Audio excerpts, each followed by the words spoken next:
আমি আপনাকে বিয়ে করতে চাই, আমি মাহফিলে আসি, আপনার মোবাইল নম্বরটা দিবেন প্লিজ। আজ সকালে আপনার ছবিটা আমার হৃদয় এ কি সহ্য করবেন আপনারা? গানটা শেষ করি। আবার এখনো শুরু করতে পারলাম না, কি লিখেছে। প্রিয় হুজুর, প্রিয় শিল্পী, আসসালামু আলাইকুম। আমি আপনার দীর্ঘদিন ধরে খুব ভালোবাসি, বলতে সাহস পায় না। আমার স্বামী দীর্ঘদিন প্রবাসী। আপনি যখন প্রবাসী সঙ্গীত গান, আমার স্বামীর প্রতি মহব্বত বেড়ে যায়। তা ঠিক আছে, আমার প্রতি যেন আবার না বাড়ে। তারপরও আমি আপনাকে ভুলে থাকতে চাইলেও ভুলে থাকতে পারি। এ সহ্য না করে পারা যায়? এ আর পড়বো নাকি? আমি আপনাকে বিয়ে না, আর এদিক পড়া যাবে না। এ তো মেরিয়ে বলবে এ কাজ করিস কিনা। আমি আপনাকে বিয়ে করতে চাই, আমি মাহফিলে আসি, আপনার মোবাইল নম্বরটা দিবেন প্লিজ। আজ সকালে আপনার ছবিটা আমার হৃদয় এ কি সহ্য করবেন আপনারা? এ কি মজা না ফাইজলামি? নাউজুবিল্লাহ। এই মেরে তক্তা বানানোর দরকার যে কিরা দিয়ে গেল রে। আমার এই সংসারে অশান্তি ধরাবেন না এরা। এই ইউটিউবাররা, আমার বউ আছে, আমার দুটো ছেলেও আছে আলহামদুলিল্লাহ। ওয়াজ করার আগেই আমার দুটো ছেলে হয়ে গেছে। এখন প্রতি রাতে মাহফিল করে বেড়ায়, কোনো অসুবিধা নেই। আমরা বেশ ভালো আছি। আর এই যা এটা দেখার পরে আমার তো এই বাড়ি তো কুপাকুপি শুরু হয়ে যাবে। আল্লাহ মাফ করে, এই কাজে এত সাহস হয়েছে কার? আল্লাহ তার হেদায়েত দান করে, বলেন আমিন। স্বামী প্রবাসে আছে, প্রবাসতে বাড়ি নিয়ে আইসো, নিয়ে আইসে তারপরে যা মানে আল্লাহ মাফ করো, আল্লাহ মাফ করো। তো আস্তাগফিরুল্লাহ বলেন, আস্তাগফিরুল্লাহ। শয়তান এসে গেছে কেন? কি এসে গেছে? আল্লাহ মাফ করো। ওগো আমার মায়েরা, বোনেরা, এই জন্য এই হুজুরদের, ওই যে আমার হাফিজুর রহমান সিদ্দিকী হুজুর বলে, ঠিক আছে যে ওই প্রজেক্টরে দেখানো যাবে না। দেখে তো তোমরা মনে মনে বাবা হুজুরের সাথে যদি আমার নিকে হইতে রে, পাখা মোখারা যা খুঁজে, হুজুরের সাথে খেলা হবে না। মনে থাকবে? কি হবে বেঁচে থেকে অযথা বিদ্যা শিখে, যদি না গড়তে পারি শোষণবিহীন সমাজটাকে? কি হবে বেঁচে থেকে? কি হবে ছাত্র সেজে চুমু খেয়ে সনদ খানা, যদি হয় বিদ্যালয়টা পতিতাদের আড্ডাখানা? কি হবে ছাত্র সেজে চুমু খেয়ে সনদ খানা, যদি হয় বিদ্যালয়টা শরীফাদের আড্ডাখানা? এর চেয়ে মরাই ভালো, দেশ ছেড়ে যাওয়াই ভালো। এর চেয়ে মরাই ভালো, দেশ ছেড়ে যাওয়াই ভালো। কি হবে ধোকা দিয়ে বিবেকটাকে? কি হবে বেঁচে থেকে অযথা বিদ্যা শিখে, যদি না গড়তে পারি শোষণবিহীন সমাজটাকে? কি হবে বেঁচে থেকে? কি হবে যুবক নামের বোঝা হয়ে এই ধরাতে, যেখানে মা বোনেরা ধর্ষিতা হয় দিনে রাতে? ঠিক না বেঠে? ধর্ষণ আছে না নাই? কি হবে যুবক নামের বোঝা হয়ে এই ধরাতে, যেখানে মা বোনেরা ধর্ষিতা হয় দিনে রাতে? যৌবনের সার্থকতা ঘুষিবে সকল ব্যথা, যৌবনের সার্থকতা ঘুষিবে সকল ব্যথা। পারো যদি বলি দিতে মানুষরূপী পশুটাকে, পারো যদি বলি দিতে মানুষরূপী পশুটাকে? কি হবে বেঁচে থেকে অযথা বিদ্যা শিখে, যদি না গড়তে পারি শোষণবিহীন সমাজটাকে? কি হবে বেঁচে থেকে? কি হবে লেখালেখি কলমবাজির ওই মহড়া, সমাজের আসল চিত্র যদি না যাই তুলে ধরা? ঠিক না বেঠিক? কি হবে লেখালেখি কলমবাজির ওই মহড়া, সমাজের আসল চিত্র যদি না যাই তুলে ধরা? কি হবে টিভি চ্যানেল সাংবাদিকের এই ক্যামেরা, সমাজের আসল চিত্র যদি না যাই ভিডিও করা? যদি ওই ঘুষের বলে কলমটা উল্টো চলে, যদি ওই হ্যালো কলে আছে না, এই হ্যালো আছে না নাই? যদি ওই হ্যালো কলে ক্যামেরা উল্টো বলে, তবে কি যাবে রক্ষা দুর্নীতিকে? যাবে? তবে কি যাবে রক্ষা দুর্নীতিকে? কি হবে বেঁচে থেকে অযথা বিদ্যা শিখে, যদি না গড়তে পারি শোষণবিহীন সমাজটাকে? কি হবে বেঁচে থেকে? আজকের মাহফিলের প্রধান অতিথি দক্ষিণবঙ্গের উদীয়মান নেতা, তালা পাটকেলঘাটা ও কলারোয়ার নবনির্বাচিত মাননীয় সংসদ সদস্য জনাব জননেতা ফিরোজ আহমেদ স্বপন সাহেব, এমপি সাতক্ষীরা 1। বিশেষ অতিথি জনাব আমিনুল ইসলাম লালটু সাহেব, কলারোয়া উপজেলা পরিষদের সম্মানিত চেয়ারম্যান। এছাড়াও বিশেষ অতিথি হিসাবে আমাদের মাঝে এসেছিলেন কলারোয়া উপজেলা পরিষদ নির্বাচনে চেয়ারম্যান পদপ্রার্থী 5 নম্বর কেড়াগাছি ইউনিয়ন পরিষদের সাবেক 3 বারের জনপ্রিয় চেয়ারম্যান জনাব এস এম আলতাফ হোসেন লালটু। এছাড়াও আজকে বিশেষ অতিথি হিসাবে জনাব মোহাম্মদ রফিকুল ইসলাম উপস্থিত থাকার কথা ছিল, অফিসার ইনচার্জ কলারোয়া থানা সাতক্ষীরা। জনাব মোহাম্মদ ডালিম হোসেন চেয়ারম্যান 7 নম্বর চন্দনপুর ইউনিয়ন পরিষদ। অ্যাডভোকেট আশরাফুল আলম বাবু সরকার এপিপি জজকোর্ট সাতক্ষীরা। এছাড়াও জনাব জিএম শফিউল আলম শফি কমিশনার ও প্যানেল মেয়র কলারোয়া পৌরসভা। সুলাইমান হোসেন ডাবলু, না এটা বলার পিছনে তো হিকমত আছে, সুলাইমান হোসেন ডাবলু ইউপি সদস্য 9 নম্বর ওয়ার্ড। জনাব মোহাম্মদ আব্দুল মমিন মিঠু সাবেক ইউপি সদস্য। জনাব মাসুম বিল্লাহ সুপার। জনাব মোহাম্মদ আব্দুল কাদের বাগাসিরা বাজার। আলতাফ হোসেন সাবেক ইউপি সদস্য। জনাব মিলন হোসেন মিলন শু স্টার নাভারণ বাজার। জনাব অধ্যক্ষ গাজী রবিউল ইসলাম সভাপতি চন্দনপুর ইউনিয়ন আওয়ামী লীগ। জনাব মোহাম্মদ মনিরুল ইসলাম সাবেক চেয়ারম্যান চন্দনপুর ইউনিয়ন পরিষদ। মোহাম্মদ উলিয়ার রহমান সাবেক ইউপি সদস্য। জনাব মোহাম্মদ আব্দুল মান্নান ইউপি সদস্য। জিয়াউর রহমান জিয়া বিশিষ্ট রড সিমেন্ট ব্যবসায়ী। জাহিদ হুসাইন বাগাসিরা বাজার। মিজানুর রহমান মোজের বিশিষ্ট গার্মেন্টস ব্যবসায়ী। জনাব মোহাম্মদ কাউসার আলী। হ্যাঁ, এগুলো বলছি আপনারা শুনবেন তো, এগুলো আগে শুনে নেন। তারপরে পরিচালনায় জাহাঙ্গীর আলম ভুট্টো, উপস্থাপনায় আপনি দেখেন এতগুলো নামের মধ্যে মাওলানা কিন্তু একটাও নাই। মাওলানা হইল মাত্র মুফাসসির খাদেমুল ইসলাম, মাওলানা মামুন হুসাইন আল আজাদি আর মাওলানা কবির বিন সামাদ। কয়জন? তো এতগুলো নেতা মানে হুনু থাকতে যদি মাইক না বাজে তাই এইসব দেওয়ার দরকার কি? তাহলে কি নাম পড়া ভুল হয়েছে? তো ছটফট করছেন কেন? আবার রিপ্লাই হবে না? হ্যাঁ, এইবার বোঝা গেছে খেলা হবে। তো তারপরেও যদি যেটুকু আওয়াজ আছে সেইটুকু আওয়াজ দিয়েও কথা বলবো যদি আপনারা বসেন, পরিবেশ করে দেন। আর পরিবেশ যদি না করে দেন তাহলে কথা বলা তো সম্ভাবনা হবে। পরিবেশ করে দিলে খেলা হবে, পরিবেশ না করে দিলে খেলা হবে না। ঠিক আছে তো? এখন কি পরিবেশ করে দিবেন আপনারা? কারণ এমনিতে এই বক্স না ছেড়ে দিলে আমি কানে আওয়াজ পাচ্ছি না ভাইরা। এই বক্সটা ফাঁকা করে দেন, আপনি সরে যান এখান থেকে, ভিডিও করলে সামনে আসুন, বক্সটা ছেড়ে দেন। আর যদি ভালো, আমি তো বলেছি ভালো না লাগলে পরে চলে যাবেন, কিন্তু অন্তত কিছু সময় থাকেন। ইন্নাল হামদালিল্লাহি নাহমাদুহু ওয়া নাস্তাঈনুহু ওয়া নাস্তাগফিরুহু ওয়া নু'মিনু বিহি ওয়া নাতাওয়াক্কালু আলাইহি ওয়া নাউযু বিল্লাহি মিন শুরুরি আনফুসিনা ওয়া মিন সাইয়্যাতি আ'মালিনা মান ইয়াহদিহিল্লাহু ফালা মুদিল্লা লাহু ওয়া মান ইউদ্লিলহু ফালা হাদিয়া লাহু ونشهد أن لا إله إلا الله ونشهد أن سيدنا محمدا عبده ورسوله الذي أرسله بالحق بشيرا ونذيرا وداعيا إلى الله بإذنه وسراجا منيرا فقد قال الله تعالى في كلامه المجيد والفرقانه الحميد সবাই পড়েন আউযু বিল্লাহি মিনাশ শাইতানির রাজিম বিসমিল্লাহির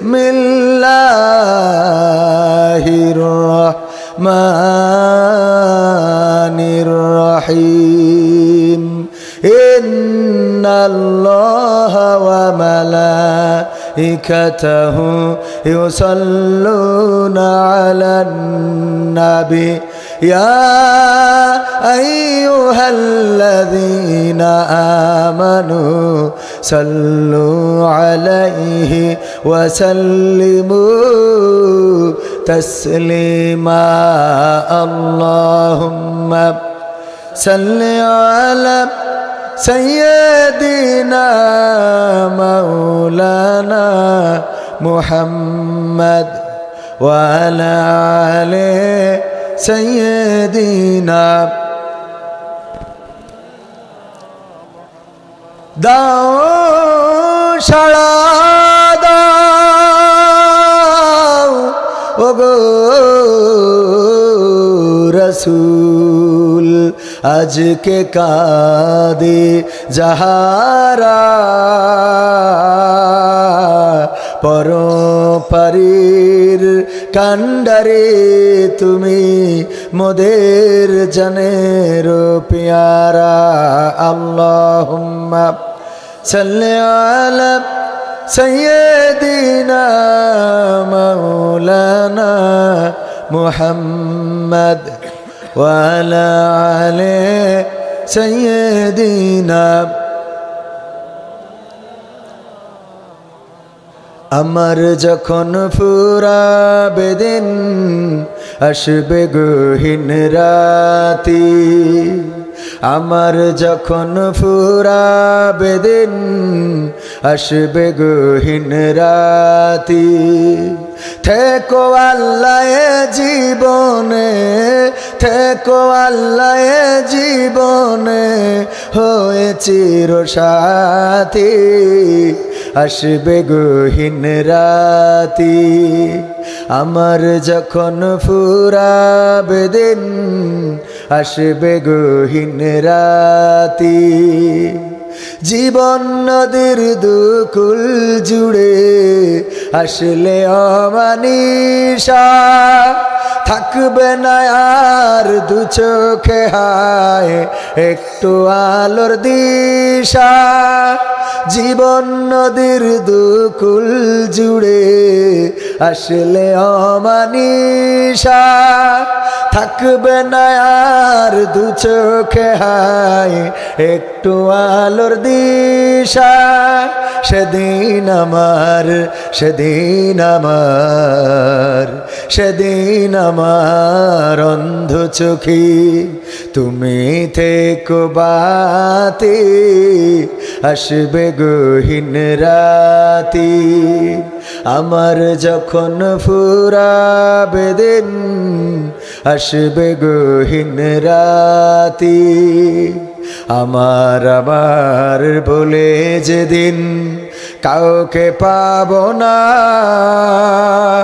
সেদিন আমার শূন্য হিয়ায় তুমি থেকো সান্ত্বনা, তুমি থেকো সান্ত্বনা।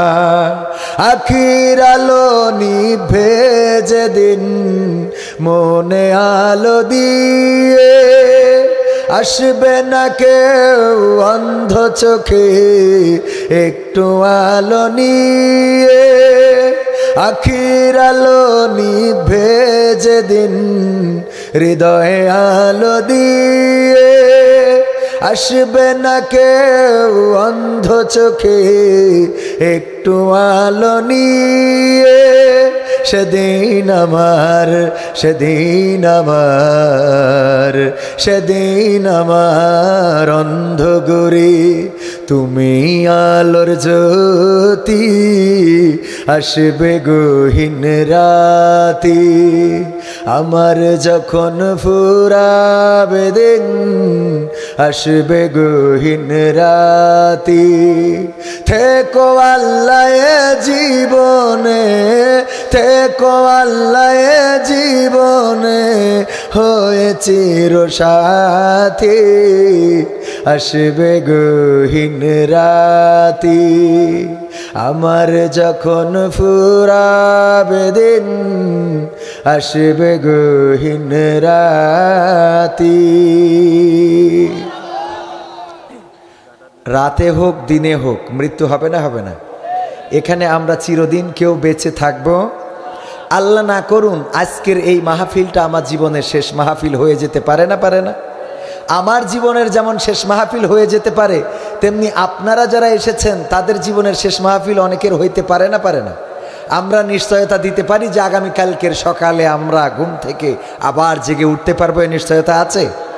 এই নিশ্চয়তা কারো নাই, হুজুরেরও নাই, মাদ্রাসার মুহতামিমের নাই, মাওলানা সাহেবের নাই, মুহাদ্দিস সাহেবের নাই, মাস্টার সাহেবের নাই, আবার যারা সামনে শ্রোতা তাদেরও নাই। কেউ বলতে পারবে না যে আজকে আসি কালকে থাকবো, এমন কথা বলার মতো কারো ক্ষমতা আছে নাকি? না, কারো ক্ষমতা নাই। একদিন তো চলে যাওয়াই লাগবে, কবর দেশের বাসিন্দা হয়ে যাব। সুতরাং কিসের লড়াই, কিসের বড়াই, কিসের অহংকার, কিসের এত বাহাদুরি? বাহাদুরিটা হলো ওই পারে যাওয়ার পরে বোঝা যাবে কার বাহাদুরি আছে আর কার নাই। ঠিক না বেঠে? বাহাদুরির লড়াইটা হবে ওখানে। যেমন এখন এসএসসি পরীক্ষা, তার কারণে মাইক বন্ধ, কথা বলতে কষ্ট হচ্ছে, তাও কিছু কথা বলে যাব, কিন্তু মাইক বন্ধ সব জায়গায় না। আমি কিছুক্ষণ আগেও একটা মাহফিলে ছিলাম আমাদের যশোর চাচড়া ভাদুড়িয়া। সেখানে প্রধান বক্তা আমাদের আব্দুল্লাহ আল আমিন ভাই, চেনেন কিনা? আন্তর্জাতিক খ্যাতিসম্পন্ন মুফাসসির। তারপরে বিশেষ আকর্ষণ আমাদের প্রিয় ভাই অ্যাডভোকেট রকুনুজ্জামান, চেনেন কিনা? এবং আমি ছিলাম মাগরিব থেকে ঈশা পর্যন্ত। মাইক শুধু একটা না, একেবারে শহরের পরে সমস্ত আনাচে কানাচে লাগানো। কই ওখানে শুনলাম না মাইক বন্ধ করতে হবে, কিন্তু বিশেষ বিশেষ এলাকা বুঝে বিশেষ বিশেষ আইন আছে না নাই? আছে না নাই? তো আপনাদের এলাকাটা আপনারা খারাপ বানাই থুইছেন, এই জন্যই মনে হয় বন্ধ আমাদের করার কি আছে? কথা কয় না, ঠিক না বে ঠিক? এসএসসি পরীক্ষা কি সবার? না, সবার না। দাখিল পরীক্ষাও আছে না নাই? যে 12 মাস পড়েছে আজকে সে না পড়লেও ভালোভাবে রেজাল্ট করতে পারবে না। এতদিন মাহফিল হয় নাই, তাওরা বলল আই এম এ জিপিএ 5। বই মেলায় এখন ভয়তে যাই না, কখন ওই যে টিপু সুলতান বলে বলো কনে পড়ো, তা কলেজের বাংলা কি? কথা কয় না, খেলা হবে। ঠিক না বেঠে? বই মেলায় ভয়তে যাচ্ছে না যে কখন কোন ইংরেজি ধরে ফেলে। আরে এত কাল তো মাহফিল বন্ধ, সবচেয়ে বন্ধ ছিল করোনাকালীন সময়ে। এই করোনার সময়ে যারা পাশ করিয়েছে ওরা ইন্টারে এসে ডাইরেক্ট ফেল করিয়েছে, বলেন ঠিক না বে ঠিক? তাহলে এত বন্ধ থাক, ওরে ভাইরে ফুং ফাং করেন না, এমনি তো জ্বালাইস বাসছি নে। এত যদি মাইক বন্ধ রাখলি পড়ে পাশ করতো, তাহলে করোনাকালীন সময়ে সব এই অবস্থা হইল কেন? কথা কয় না। আমার অসুবিধা নেই, মাইক বন্ধ করেন ম্যাট্রিক পরীক্ষার জন্য, দাখিল পরীক্ষার জন্য মাহফিল বন্ধ করে দেন, কোনো আপত্তি নেই, করেন, স্বভাব থাকুক। কিন্তু যদি 3 তলার পরে কোনো জায়গায় ডিজের কুপাকুপি হয় তাইলে খবর আছে। পিকনিকের বাসে কেন মাইক বাজবে? পিকনিকের বাসগুলো মন্টু মিয়ার বাগান বাড়ি যায়। আমার রাস্তায় যাওয়ার সময় কুপাকুপি আছে না নাই? পরীক্ষা যেখানে সেন্টার পাশে স্কুলে পরীক্ষা আছে, ওই জায়গায় পিকনিকের বাস যাওয়ার সময় কোনোদিন থামায় কি কইছে মাইক বন্ধ কর? কথা কয় না। খালি কাটি আমাদের এখান দিয়া লাগে, কথা কয় না। এই সত্যি বলছি না মিথ্যা বলছি? আজকে আপনাদের সাতক্ষীরা থেকে আমাদের শ্রদ্ধাভাজন আইনের একজন লোক ফোন দিয়েছেন, দিয়ে বললেন কবির বিন সামাদ সাহেব নাকি? বললাম হ্যাঁ। বলল আমি অমুক। বললাম জি বলেন। শুধু বলেন বলিনি, বললাম স্যার বলেন, মানে স্যার বলতে হবে তাহলে বোঝেন। স্যার বলেন। বলল আপনারা তো ভাইরাল বক্তা। কইলাম না, অত ভাইরাল না। কয় না, আমাদের কাছে যেহেতু আপনাদের তথ্য আছে আমরা বুঝতে পারি কে ভাইরাল না। শোনেন, আপনাদের প্রতি আমাদের 2টা নসিহত। কয়টা? 2টা নসিহত আপনারা মেনে চলবেন। যারা ভাইরাল বক্তা তাদেরকে ফোন করে করে দিক নির্দেশনা দিয়ে দিচ্ছি। আবুল কালাম আজাদ বাশারকে বলেছি, হাসিবুর রহমানকে বলেছি, কামরুল ইসলাম সাইদ আনসারিকে বলেছি, অমুক তমুককে বলেছি, আপনাকেও সেই ধারাবাহিকতায় ফোন দিলাম। আমি বললাম বলেন। বললো আমরা তো মাহফিল বন্ধ করি না। বললাম না, করবেন কেন? মাহফিল বন্ধ করি তো আপনাদের লাভ নাই। বললো আমরা মাহফিল বন্ধ করি না, আপনারা করেন, কোনো অসুবিধা নাই, কিন্তু 2টা কাজ করে দেবেন। 1 নম্বর কাজ হলো যে মহিলা প্যান্ডেলে কোনো পুরুষ 15 বছরের উপরে বয়স হয়ে গেছে সে যেন না ঢোকে। সুন্দর না? বললাম ওয়েলকাম, কথাটা সুন্দর, আমরা এটা অবশ্যই সচেতন করে দেব। 2 নম্বর, আর মহিলাদের জন্যে তাদের অন টাইম টয়লেটের ব্যবস্থা করে দিতে বলবেন কমিটিকে। যদি এইটা করে তাইলে সেখানে দাওয়াত নিবেন, না করলে বলবেন এটা করতে হবে, নিশ্চিত করবেন। আমি বললাম সুন্দর কথা, এটা তো দরকার, কারণ মা বোনদের অন টাইম টয়লেট যদি থাকে, জরুরত থাকলে সেখানে যাইতে পারে, পুরুষরা তো জেনে শুনে স্টার্ট দিতে পারে। ঠিক না বেঠিক? এই জন্যে মা বোনদের এটা দরকার আছে না নাই? মা বোনদের জন্য দরকার সুন্দর পরামর্শ। আবার পুরুষরা 15 বছরের যাদের বয়স বেশি ওরা মহিলা প্যান্ডেলে ঢুকবে না, এটা তো আমরাও চাই না। কিন্তু আমি ফোনে সাহস পাইনি বলার, কারণ বললে আবার কনে কি করে বা, সেই জন্য মাইকে বলতেছি যে আমাদের কথা হইলো ওই গদখালি আর মন্টু মিয়ার বাগান বাড়ি, ওই যারা নেটওয়ার্ক ছাড়া বাইকের পিছনে নিয়ে গিয়ার মারে ওটাও কিন্তু ঠেকাবেন। কথা কয় না? ওই যে 18 বছর 13 বছর 12 বছর 19 বছর আর 25 বছর 23 বছরের যুবক, ওই যে পালসার, তারপরে FZ, তারপরে RM1 না কি উঠেছে, এইগুলোই নিয়ে যখন গিয়ার মারে তখন ওদের ধরার মতো আল্লাহর ওলি পাওয়া যায়। কথা কয় না? পাওয়া যায় না কেন? এখানে যদি কোনো পুরুষ মহিলা প্যান্ডেলে ঢোকে হয়তো প্যাকেট নিয়ে কালেকশনে যায়, এটা যাওয়া উচিত না, আমরা এটা মেনে নিলাম। কিন্তু ওই যে মন্টু মিয়ার বাগান বাড়ি যারা ঘুরে বেড়ায়, কিংবা আপনাদের গদখালি চেনেন না, গদখালির ফুল বাগানে লাইলাতুল ভ্যালেন্টাইন্স ডেতে এত ফুল বিক্রি হয়েছে যে সারা বছরেও এত বিক্রি হয় না। এই জন্য ওরা বলছে লাইলাতুল কদরের থেকে লাইলাতুল ভ্যালেন্টাইন্স ভালো। নাউজুবিল্লাহ বলবেন না? কারণ কদরের রাত্রিও এত ফুল বিক্রি হয়, আর এই দিন কত ফুল বিক্রি হইল রে, ওইগুলো দেখার মতো আল্লাহর ওলি পায় আইলা আমনারি। ঠিক না বেঠি? এই জায়গায় বর্ডার অঞ্চল না বলে গেলি হবে না, বলবো নাকি? বলবো। বর্ডার থেকে আমাদের একজন আপনাদের এলাকায় ধরে নেন মিস্টার বল্টু মিয়া, সে বাইসাইকেলে করে আধা বস্তা বালু নিয়ে আসতেছে। বর্ডারে ধরে বলছে দাঁড়া বল্টু, তোর সাইকেলে করে কি পাচার করছিস? কয় স্যার বালু। স্যার কয় বালু তুমি বর্ডার দিয়ে পাচার করতে চাও? তোমার বালুর অভাব হয়ে গেছে বাংলাদেশে? এই চেক করা হবে।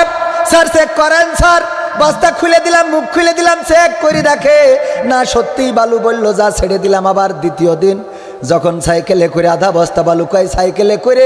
বল্টু তুই কি পাচার করছিস? স্যার বালু। স্যার কই বালু চেক করব?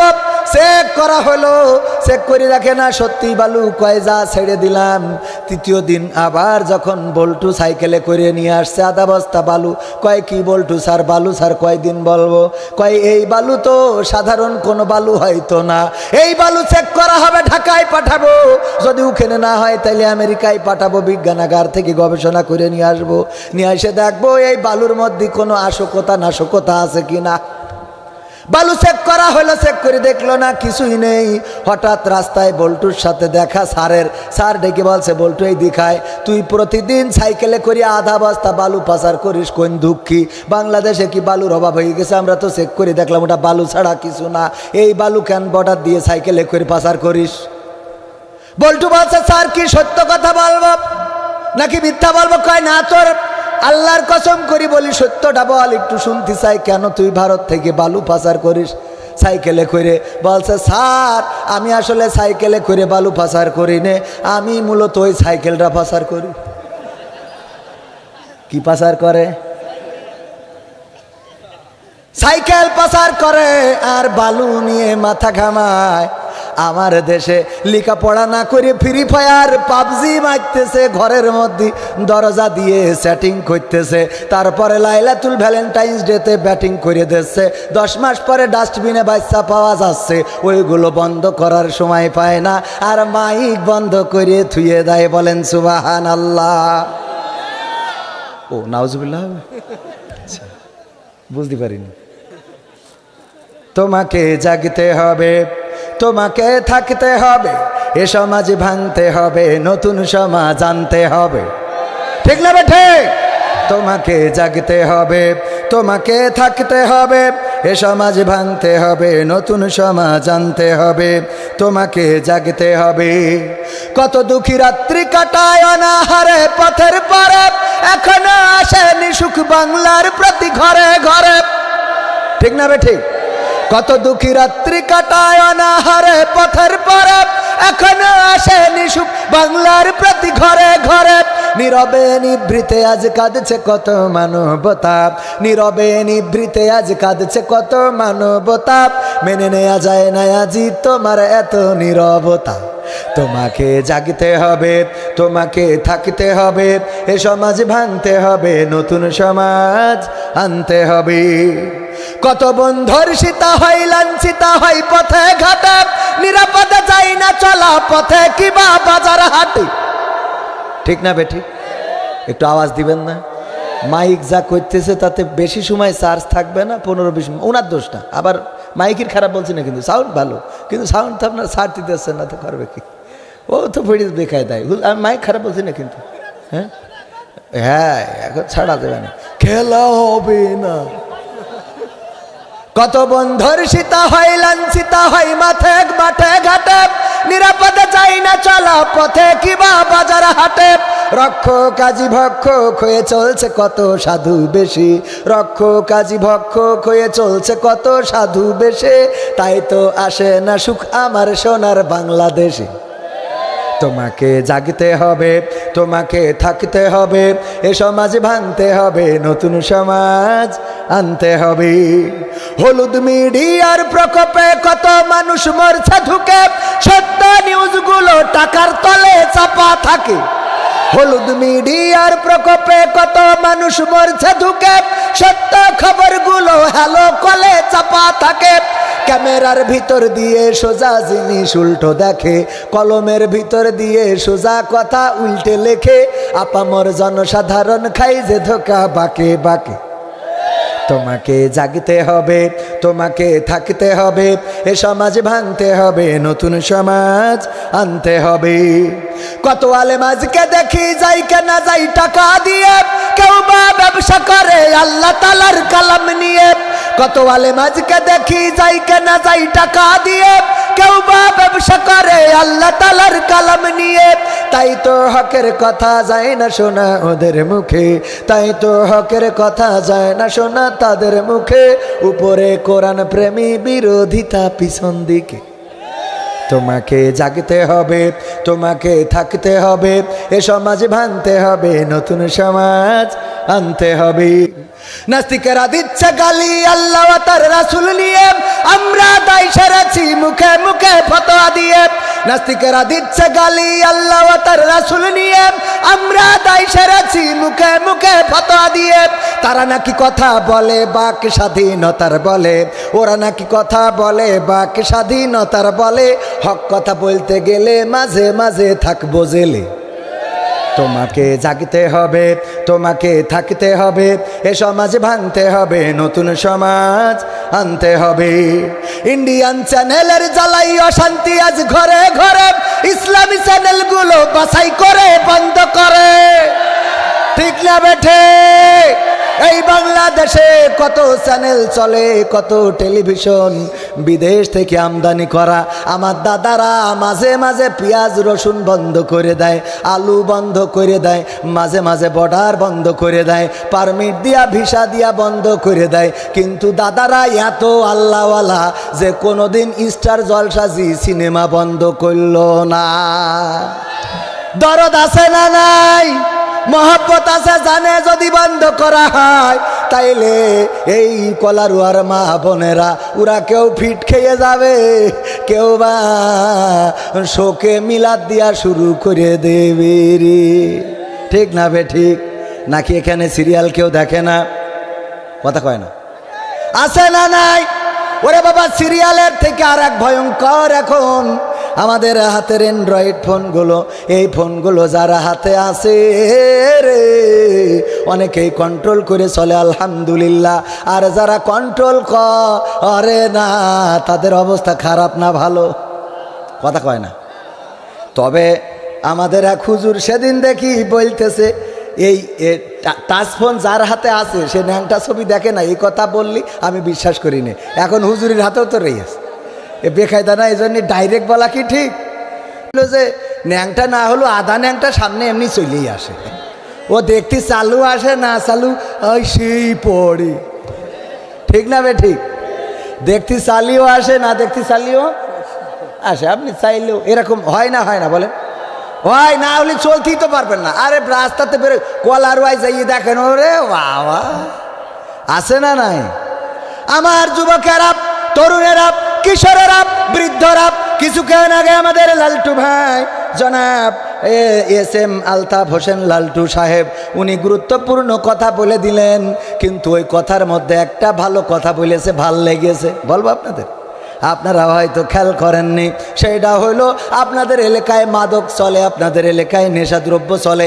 একটা জেনারেশন তৈরি হয়ে গেছে যারা বিড়ির মধ্যে মালটা ফেলাই দিয়ে আর এক মাল ঢুকাই, তারপরে ট্রেনে টাল হয়ে যায়। আছে না নাই? এখানে কিডা কিডা হাত তোলেন, মানে এখানে কে কে ওই পথে? একটাও তো নেই, তাহলে বললে লাভ নেই। হ্যাঁ ও বাবা, এখানে আছে না নাই? তাই বলে কি হাত তুলবে তাই মনে করছেন? না, তুলবে না। আমাদের এলাকায় একজন ওই এই আপনার এই মাল খাওয়ার পরে হঠাৎ করে ওই মাঠের মধ্যেই দেখি অনেকের যে ধান আছে ওই ধান সব তুলি বেড়াচ্ছে, ধান সব তুলে উল্টোচ্ছে, ধানের যে পিছলি ওই তুলে উল্টাচ্ছে। তো যেই আমাদের গ্রামের লোক বলছে এই ও করছিস কেন? আমি নামটা বললাম না, কারণ নাম বললি ইউটিউব আছে রে। আমার বাড়ি জাতি এ দে এ নায়ারি দেবে এখন তো এই জন্য। তো যাই হোক, নাম না বলি, বিচলির সব উল্টাচ্ছে, বলতেছে এই বিচলি সব উল্টাচ্ছিস কেন ধানের খেতে?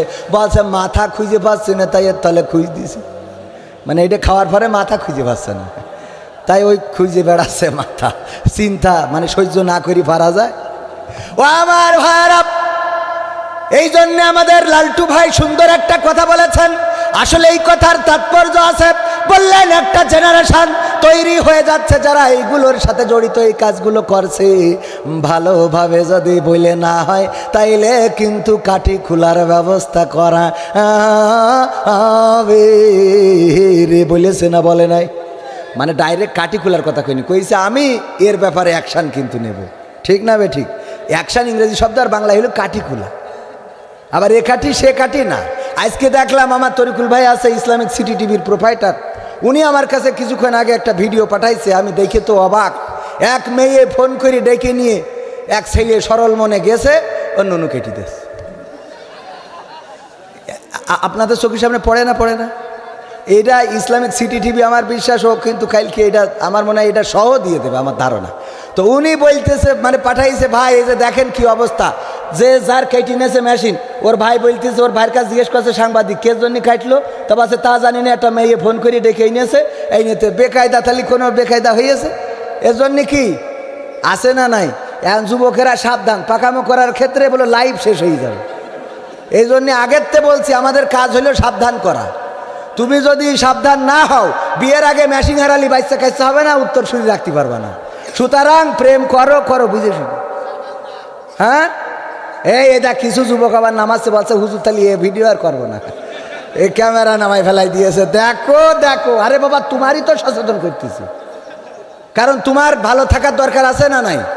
সমাজে অনৈতিক। তো এই জন্য আমি এই কথা কেন বললাম, আমাদের ভাইজান যেহেতু উনি 3 বারের নির্বাচিত চেয়ারম্যান ছিলেন, আবার উপজেলা চেয়ারম্যান, ভাইস চেয়ারম্যান না চেয়ারম্যান প্রার্থী, যদি চেয়ারম্যান হয় উনার ক্ষমতা আছে না নাই? উনার চেয়ারম্যান হওয়ার পরে তারপর মাইকও ছেড়ে দিতে পারবে ইনশাআল্লাহ। এর মধ্যে পরীক্ষাও হয়ে যাবে কথা কয় না, হবে না, এর মধ্যে পরীক্ষাও হয়ে যাবে, মাইক ছাড়ার ব্যবস্থা হবে। যে চেয়ারম্যান মাদকের বিরুদ্ধে অ্যাকশন নিয়েছে, আমি বিশ্বাস করি আগামীতে চেয়ারম্যান এই জাতীয় মাহফিল করার ব্যাপারে অবশ্যই পক্ষে অ্যাকশন নিবে আর পক্ষে যদি থাকে তাইলে আমরা আসি না নাই, কিন্তু বিপক্ষে গেলে খেলা হবে না। হবে? কোরআনের মাহফিলের বিপক্ষে গেলে আমরা তাদের সাথে আসি না, তাদের সাথে নাই। তাহলে গানটা শেষ করি। আবার এখনো শুরু করতে পারলাম না, কি লিখেছে? প্রিয় হুজুর, প্রিয় শিল্পী, আসসালামু আলাইকুম। আমি আপনার দীর্ঘদিন ধরে খুব ভালোবাসি, বলতে সাহস পায় না। আমার স্বামী দীর্ঘদিন প্রবাসী। আপনি যখন প্রবাসী সঙ্গীত গান, আমার স্বামীর প্রতি মহব্বত বেড়ে যায়। তা ঠিক আছে, আমার প্রতি যেন আবার না বাড়ে। তারপরও আমি আপনাকে ভুলে থাকতে চাইলেও ভুলে থাকতে পারি, এ সহ্য না করে পারা যায়? এ আর পড়বো নাকি? আমি আপনাকে বিয়ে না, আর এদিক পড়া যাবে না, এ তো মেরিয়ে বলবে এই কাজ করিস কিনা। আমি আপনাকে বিয়ে করতে চাই, আমি মাহফিলে আসি, আপনার মোবাইল নম্বরটা দিবেন প্লিজ। আজ সকালে আপনার ছবিটা আমার হৃদয় একই সহ্য করবেন আপনারা? একই মজা না ফাইজলামি? নাউজুবিল্লাহ। এই মেরে তক্তা বানানোর দরকার যে কিরা দিয়ে গেল রে। আমার এই সংসারে অশান্তি ধরাবেন না এরা। এই ইউটিউবাররা, আমার বউ আছে, আমার দুটো ছেলেও আছে আলহামদুলিল্লাহ। ওয়াজ করার আগেই আমার দুটো ছেলে হয়ে গেছে। এখন প্রতি রাতে মাহফিল করে বেড়ায়, কোনো অসুবিধা নেই। আমরা বেশ ভালো আছি। আর এই যা এটা দেখার পরে আমার তো এই বাড়ি তো কুপাকুপি শুরু হয়ে যাবে। আল্লাহ মাফ করে, এই কাজে এত সাহস হয়েছে কার? আল্লাহ তার হেদায়েত দান করে, বলেন আমিন। স্বামী প্রবাসে আছে, প্রবাসতে বাড়ি নিয়ে আইসো, নিয়ে আইসে তারপরে যা মানে আল্লাহ মাফ করো, আল্লাহ মাফ করো, তো আস্তাগফিরুল্লাহ বলেন, আস্তাগফিরুল্লাহ। শয়তান এসে গেছে কেন? কি এসে গেছে? আল্লাহ মাফ করো। ওগো আমার মায়েরা, বোনেরা, এই জন্য এই হুজুরদের, ওই যে আমার হাফিজুর রহমান সিদ্দিকী হুজুর বলে, ঠিক আছে যে ওই প্রজেক্টরে দেখানো যাবে না। দেখে তো তোমরা মনে মনে বাবা হুজুরের সাথে যদি আমার নিকে হইতে রে, পাখা মোখারা যা খুঁজে, হুজুরের সাথে খেলা হবে না। মনে থাকবে কি হবে বেঁচে থেকে অযথা বিদ্যা শিখে, যদি না গড়তে পারি শোষণবিহীন সমাজটাকে? কি হবে বেঁচে থেকে? কি হবে ছাত্র সেজে চুমু খেয়ে সনদ খানা, যদি হয় বিদ্যালয়টা পতিতাদের আড্ডাখানা? কি হবে ছাত্র সেজে চুমু খেয়ে সনদ খানা, যদি হয় বিদ্যালয়টা শরীফাদের আড্ডাখানা? এর চেয়ে মরাই ভালো, দেশ ছেড়ে যাওয়াই ভালো। এর চেয়ে মরাই ভালো, দেশ ছেড়ে যাওয়াই ভালো। কি হবে ধোকা দিয়ে বিবেকটাকে? কি হবে বেঁচে থেকে অযথা বিদ্যা শিখে, যদি না গড়তে পারি শোষণবিহীন সমাজটাকে? কি হবে বেঁচে থেকে? কি হবে যুবক নামের বোঝা হয়ে এই ধরাতে, যেখানে মা বোনেরা ধর্ষিতা হয় দিনে রাতে? ঠিক না বেঠে? ধর্ষণ আছে না নাই? কি হবে যুবক নামের বোঝা হয়ে এই ধরাতে, যেখানে মা বোনেরা ধর্ষিতা হয় দিনে রাতে? যৌবনের সার্থকতা ঘুষিবে সকল ব্যথা, যৌবনের সার্থকতা ঘুষিবে সকল ব্যথা। পারো যদি বলি দিতে মানুষরূপী পশুটাকে, পারো যদি বলি দিতে মানুষরূপী পশুটাকে? কি হবে বেঁচে থেকে অযথা বিদ্যা শিখে, যদি না গড়তে পারি শোষণবিহীন সমাজটাকে? কি হবে বেঁচে থেকে? কি হবে লেখালেখি কলমবাজির ওই মহড়া, সমাজের আসল চিত্র যদি না যাই তুলে ধরা? ঠিক না বে ঠিক? কি হবে লেখালেখি কলমবাজির ওই মহড়া, সমাজের আসল চিত্র যদি না যাই তুলে ধরা? কি হবে টিভি চ্যানেল সাংবাদিকের এই ক্যামেরা, সমাজের আসল চিত্র যদি না যাই ভিডিও করা? যদি ওই ঘুষের বলে কলমটা উল্টো চলে, যদি ওই হ্যালো কলে আছে না, এই হ্যালো আছে না নাই? যদি ওই হ্যালো কলে ক্যামেরা উল্টো বলে, তবে কি যাবে রক্ষা দুর্নীতিকে? যাবে? তবে কি যাবে রক্ষা দুর্নীতিকে? কি হবে বেঁচে থেকে অযথা বিদ্যা শিখে, যদি না গড়তে পারি শোষণবিহীন সমাজটাকে? কি হবে বেঁচে থেকে? কি হবে নামাজি রোজা ইমানদারির বড়াই করে, কোরআনের মাহফিলের মাইক যদি বন্ধ করে? কি হবে নামাজি রোজা ইমানদারির বড়াই করে, কোরআনের কর্মীরা যদি থাকে আজও কারাগারে? মসজিদের কোণে বসে জিকির যত করো কষে, মসজিদের কোণে বসে তাসবিহ যত টানো ঠেসে, এভাবে যায় না পাওয়া আল্লাহকে? যাবে? এভাবে যায় না ভাইয়েরা আমার। এই তসবিহ টেনে আর জিকির করে যদি আল্লাহকে পাওয়া যেত, তাহলে আমার রাসূল কেন তায়েফে রক্ত ঝরালো? আমার রাসূল কেন উহুদের ময়দানে আহত হলো? দান মুবারক শহীদ হয়ে গেল, মাথার হেলমেট ভেঙে মাথায় ঢুকে গেল। মক্কায় জন্মগ্রহণ করেছে, মক্কার অলিতে গলিতে ঘুরে বেরিয়েছে, যেখানে বড় হয়েছে, কত স্মৃতি যেখানে, সেই স্মৃতিময় শহর 50টি বছর যেখানে জীবনের অতিবাহিত করেছে, সেই মক্কাও ছেড়ে দিয়ে চলে যেতে হয়েছে না হয় নাই? কেন ছাড়তে হলো? যদি জিকির করত, যদি তাসবিহ পড়ত, যদি সারাদিন আল্লাহ আল্লাহ করতো তাইলে কি কোনোদিন দেশ ছাড়তে হতো নাকি? কোনোদিন রক্ত দিতে হতো নাকি? কোনোদিন শিয়াবে আবু তালিব নামের জেলখানাতে 3টি বছর জেল খাটা লাগতো নাকি? না, লাগতো না। 27টি যুদ্ধ করেছেন নিজে হাতে তরবারি নিয়ে। ওগো আমার ভাইয়েরা, ওগো যুবকেরা, যারা মনে করো আমার রাসূল তো এরকম ছিল না, ওরকম ছিল না, আমার রাসূল আসলেই কিন্তু আমার রাসূল বিপ্লবী জিহাদি সৈনিক ছিলেন, তবে উদার ছিলেন মানুষের জন্যে, উদার ছিলেন মানবতার জন্যে। নিজের হাতে তরবারি নিয়ে লড়াই করেছেন বাতিলের বিরুদ্ধে, হকের পক্ষে। আবার তিনি উদারতাও দেখাইয়েছেন। কেমন উদার ছিলেন? মসজিদে নববীর মধ্যে এক ইহুদি এসে দাঁড়িয়ে প্রস্রাব করেছে বা পিশাব করেছে, আঞ্চলিক ভাষায় যেটাই বলেন। এই পিশাব করার পরে সাহাবীরা খেপে গিয়েছে, ও হুজুর, ওগো নবী সাল্লাল্লাহু আলাইহি সাল্লাম, ওরে বাঁচাবো না, আজকে ডাইরেক্ট মেরে ফেলবো। ও মসজিদে নববীতে পিশাব করার সাহস পায় কি করে? আল্লাহ রাসূল বলল, তোমরা থামো, ওর আগে কাজটা সারতে দাও। যখন কাজ সারা হয়ে গেল, আল্লাহ রাসূল বললেন, ভালোভাবে ডেকে নিয়ে আসো। যখন ডেকে আনা হলো, আল্লাহ রাসূল সাল্লাল্লাহু আলাইহি সাল্লাম বললেন, ওগো ইহুদি, তুমি জানো নাকি এখানে আমরা ইবাদত করি? বলল, হ্যাঁ জানি। তাহলে কেন এখানে পিশাব করলে? এটা তো আমাদের পবিত্র স্থান, এটা আল্লাহর ঘর, মসজিদে নববী, আমি রাসূলের মসজিদ। এখানে তুমি যে কাজটা করলে এটা করা ঠিক হয় নাই। আগামীতে যেন কখনো এমন জায়গায় এমন কাজ করবা না। যাও, তোমাকে ক্ষমা করে দিলাম। আর সাহাবীদের বললেন, পানি দিয়ে জায়গাটা ধুয়ে ফেলো। যখন ওই লোকটি চলে যাচ্ছে, আবার ব্যাক আসলেন, এসে বললেন, ওগো রাসূল, আমি কালেমা পড়ে মুসলমান হতে চাই। আমি আসলে পরীক্ষা করতে চেয়েছিলাম যে আপনি আমার প্রতি কেমন আচরণ করেন, কি বলেন, সেটাই পরীক্ষা করতে চেয়েছিলাম। আমি পরীক্ষা করে দেখলাম আপনি আসলেই দয়ার নবী, আপনি আসলেই মায়ার নবী। সুতরাং আমি পড়ে নিচ্ছি, লা ইলাহা ইল্লাল্লাহু মুহাম্মাদুর রাসূলুল্লাহ সাল্লাল্লাহু। আমার রাসূল উদার ছিলেন যেমন, তেমন আবার লড়াই করেছেন, বদরের প্রান্তরে নেতৃত্ব দিয়েছেন, উহুদের ময়দানে লড়াই করেছেন। আমার রাসূল নেতৃত্ব দিয়ে লড়াই করে দিন ইসলামকে বিজয়ী ঘোষণা করেছেন। ওগো আমার ভাইয়েরা, যদি শুধুমাত্র তসবিহ টানলে আর জিকির করলে যদি জান্নাত পাওয়া যেত, তাইলে আমার রাসূল সাহাবীদেরকে যুদ্ধের ময়দানে নিয়ে যেতেন নাকি? কথা কয় না। যুদ্ধের ময়দানে কি নিতেন? না, নিতেন না। যুদ্ধের ময়দানে নিয়ে যেতেন না।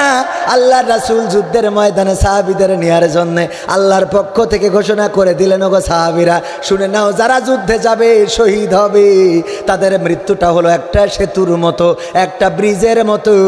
এই পারে মৃত্যু, আর ওই পারে ও সেতুটা পার হয়েই ওই পারে জান্নাত পেয়ে যায়। বলেন সুবহানাল্লাহ। সুতরাং লড়াই সংগ্রামের দরকার আছে না নাই?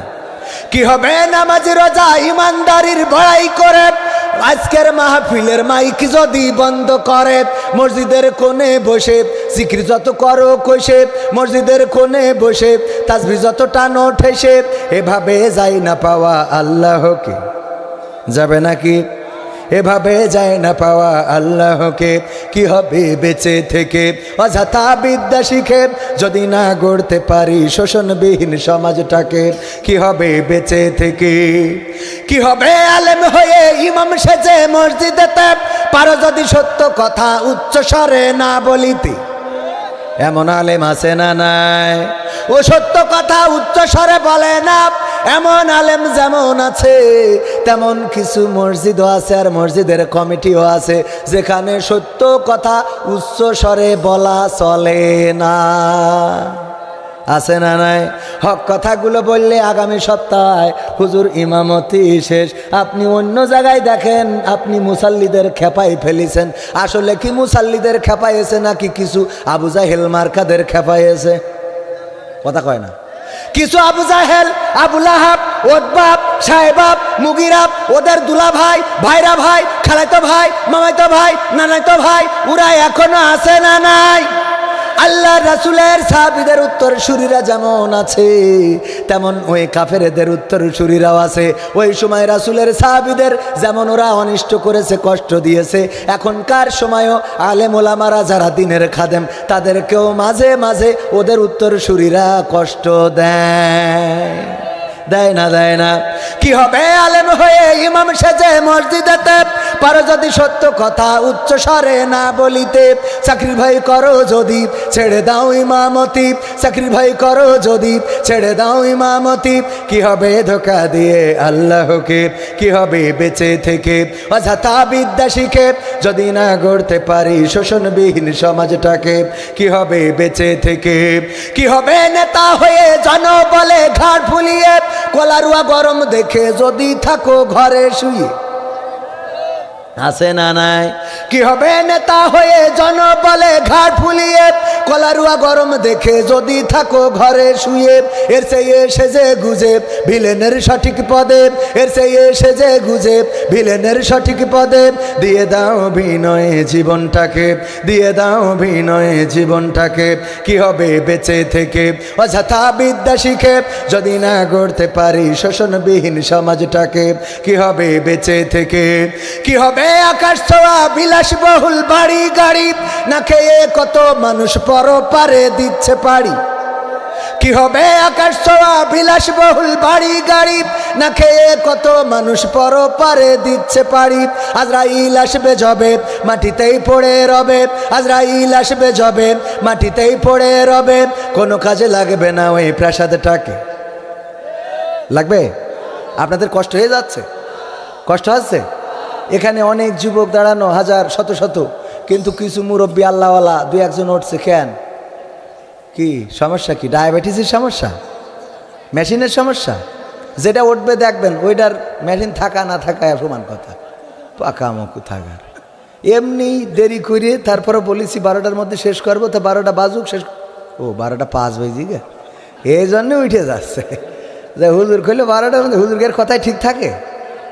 খালি কয় আর 5টা মিনিট, আমিও কই কি কই আর 5টা মিনিট পরে শেষ করে দেবো, ওর মধ্যে 15 মিনিট হয়ে যাও, তা খবর থাকে না। ঠিক না বে ঠিক? আর একটু সময় কি দেবেন?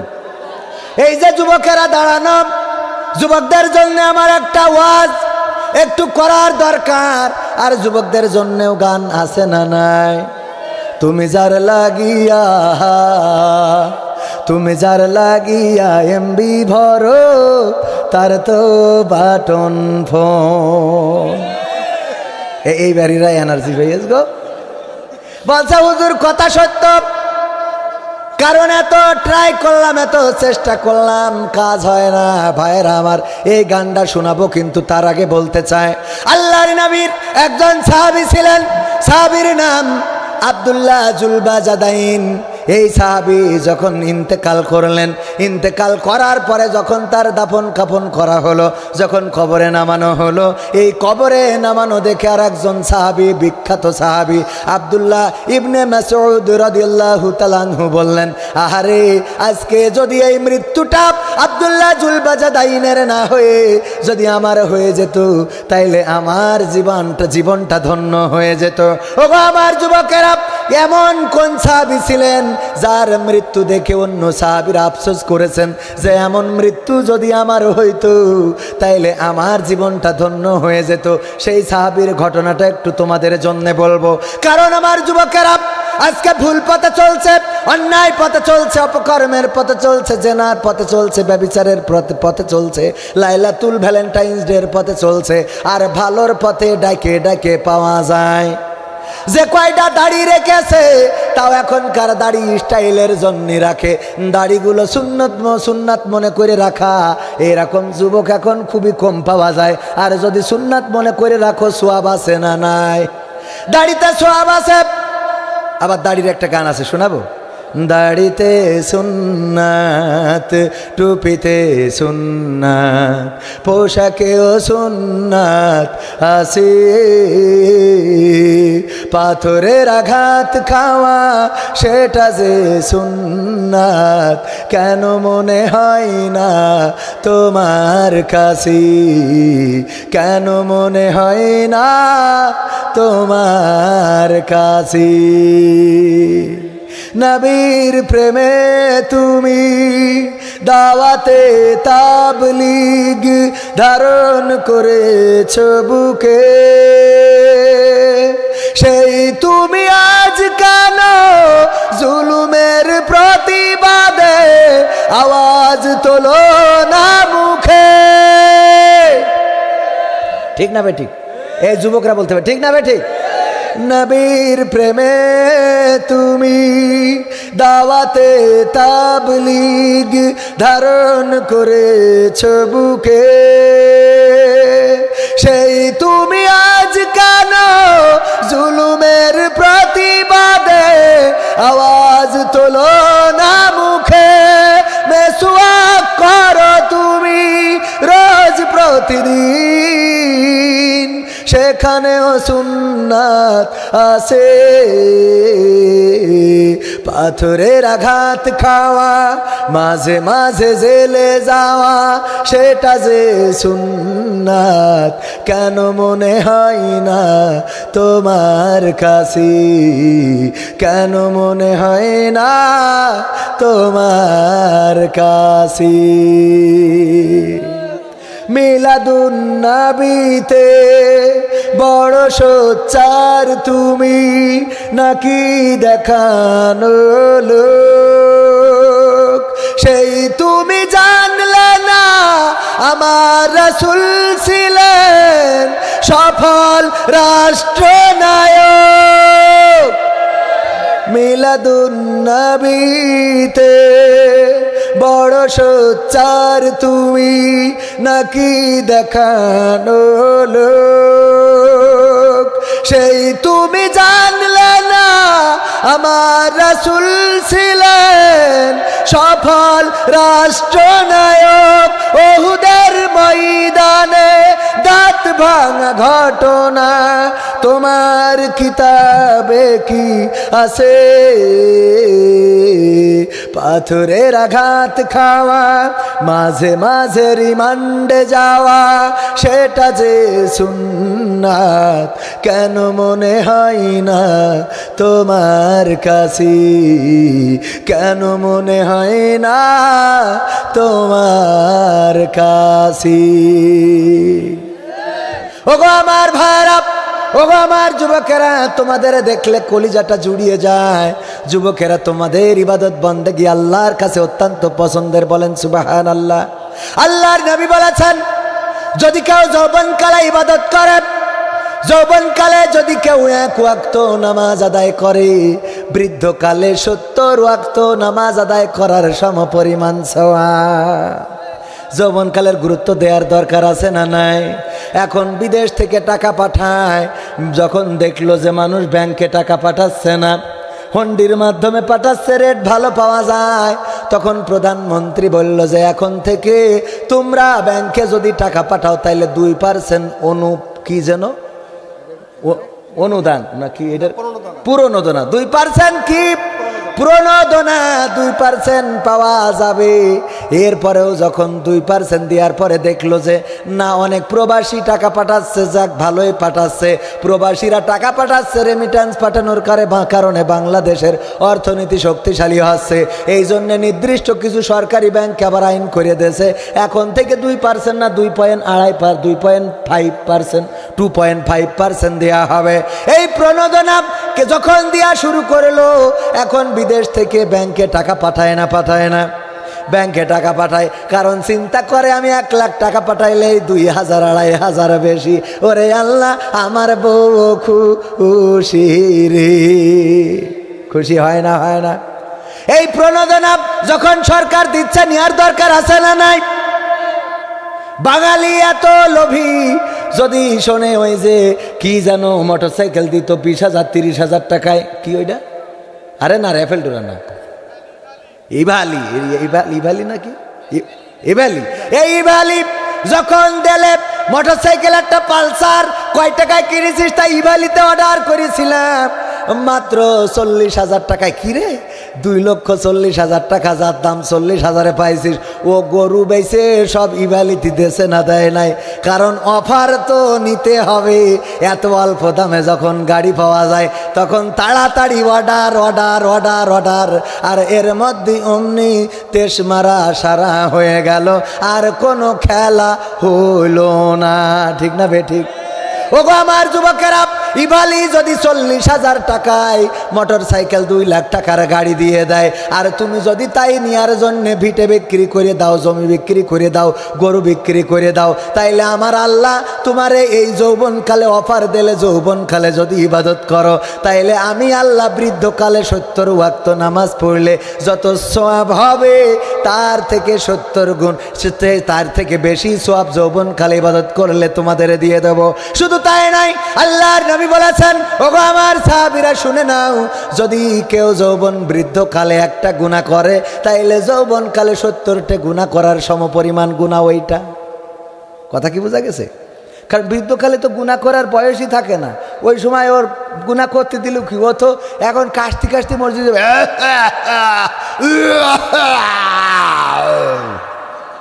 ঠিক না বে ঠিক? এই কাশি দিয়ে মসজিদে যায় না, যায় না। মসজিদে কেন যায়? যৌবনে যায় নাই, যৌবনে বিড়ি টেনে বেড়াইছে, কলা রুয়াই যায়, আমার রাজবান্ধা মিছিল করে যায়, আমার নেতার চরিত্র ফুলের মতো পবিত্র, নামাজ পড়ে না এক ওয়াক্ত, গাঞ্জা টানে 5 ওয়াক্ত। এরাম নেতার পিছনে ঘোরা যৌবন কাল আছে না নাই? যৌবন কালে ঘুরে বেড়ালে, রাজপথে স্লোগান দিলে, হুজুর আমি শ্যামনগরে ওয়াজ করলাম, ওয়াজ করে পদ্মা সেতুর পক্ষেই কথা বলেছি, কিন্তু ওখান থেকে রং নাম্বারে ইনফরমেশন দিয়েছে, বলতেছে কবির বিন সামাদ আইসে পদ্মা সেতুর বিরুদ্ধে কথা বলতেছে, ওরে ধরতে হবে। এইবার শ্যামনগরে আমি নদী পার হয়ে আমার টিম নিয়ে এপারে এসে যখন গাড়ি ছাড়িয়েছি, অমনি মোটরসাইকেল এসে বুক ভাগ করে সামনে দাঁড় করায় বলছে, হুজুর দাঁড়ান দাঁড়ান, আপনার সাথে কথাই আছে। বললাম কি বলেন? এই আপনি পদ্মা সেতুর বিরুদ্ধে কথা বললেন, এত বড় সাহস আপনার? আন্দাজ পান না নাকি? আমি বললাম কনে কথা বললাম। মাহফিলে বলেছেন, প্রমাণ দেন। কয়ে যে ফোনে ফোনে কথা বলতেছে, ওখানে তারা কাল্লার অলি বলছে, হাই বলেছে অবৈধ সরকার, ভোট চোর সরকার, এগুলো আমি জীবনে বলিনি। এ কথা আমার জীবনে মুখ দেবে রে, কথা কয় না। ভোট যে যেমনে পারো নাও, আমাকে আর কি কথা কয় না। এক চাচা গেছে ভোট দিতি, আরে চাচা কষ্ট করে যাওয়ার পরে ওই জায়গায় যারা দায়িত্বে ছিল বলছে, আমার স্লিপ দেখি আমার দাও কয় নম্বর। তা বলছে, চাচা গো এত কষ্ট করে আসার কি দরকার, সে তো তেজ মারিয়ে দিস। তা বলছে, তাহলে একটু নোকে কালি দিয়ে দাও, তা না হলে বৌমা কইবে আমি কিন্তু ভোট দিতে পারিনি, এই জন্য একটু কালিটা লাগাই দাও। কালি লাগাই নিয়ে যখন বাড়ি যাচ্ছে, বলছে, চাচা শোনেন, চাষির ডাও কিন্তু দেওয়া হয়ে গেছে, যেন চাষির আবার পাঠায়েন না। তা বলছে, চাষিটাও হয়ে গে? বলছে, আমি বুঝতে পারলাম ও চরম ধরনের নেমো খারাপ। তা বলছে, কান বাজে না, নেমো খারাপ না, দেখি কঠিন নেমো খারাপ। বলছে, চাচা কি হইলো, কেন নেমো খারাপ হবে? বলছে, দেখো তোমার চাষি ওইয়ে গেছে, আজ 12 বছর হয়ে গেল, ওই সে ভোট দিয়ে গেল, তার সাথে দেখা করে গেল না। আমি কার সাথে সংসার করলাম রে আমার সোনার ময়না পাখি, কবতে এসে ভোট দিলি রে, আমায় দিলি ফাঁকি রে আমার কলজের ময়না পাখি। ঠিক না বেঠে? আমি রাজনীতির কোনো কথা বলবো না, কারণ ওটা আমার কোনো সাবজেক্ট না। ভোট যার করার দরকার সে করুক, যার নেওয়ার দরকার সে নিক। তবে আমাদের কথা হলো, যদি কোরআনটা নিয়ে সামনে আসতে পারেন, তাইলে আমরা দিনের আলোতে যেয়ে ভোট দেবো, রাত্রি নিয়ে লাগবে না। আর যদি কোরআনের বিপক্ষে চলে যান, তাহলে রাত্রি নিয়েও শেষ, খেলা ফাইনালও হয়ে যেতে পারে।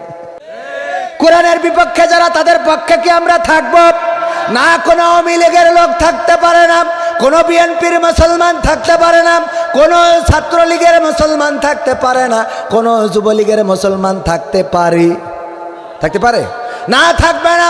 কালীগঞ্জে কয়েকদিন আগে স্টেজে উঠালো 11টার সময়, 12:30 যখন বেজে গেছে, বলছে, হুজুর আপনি শেষ করিয়ে দেন, আরও হুজুর আছে, অথচ পোস্টারে আমি প্রধান বক্তা। তার মানে হলো ওখানে ওই মাদ্রাসার নাকি কিছু হুজুর আছে, খেচড়ি যখন আছে, চিন্তা হইলো কবির বিন সামাদ লোক জড়ো করিয়ে দেবার, আমরা কুপাবো, কারণ আছে তো খেচড়ি, লোক তো যাবে না। আমি বললাম অসুবিধা নেই, শেষ করে দিলাম। এটা পরে শুনলাম কেন শেষ করে যাই, স্টেজতে নামিছি, সবাই খেপে গেছে, প্রধান বক্তার শেষ কেন করিয়ে দিলে, প্রধান বক্তা মুনাজাত না করিয়ে কেন চলে যাবে? এর মধ্যে আমি বললাম, না, নেমে যখন আসি চেয়ার উঠবো না, হুজুরগেরও রাগ আছে না নাই?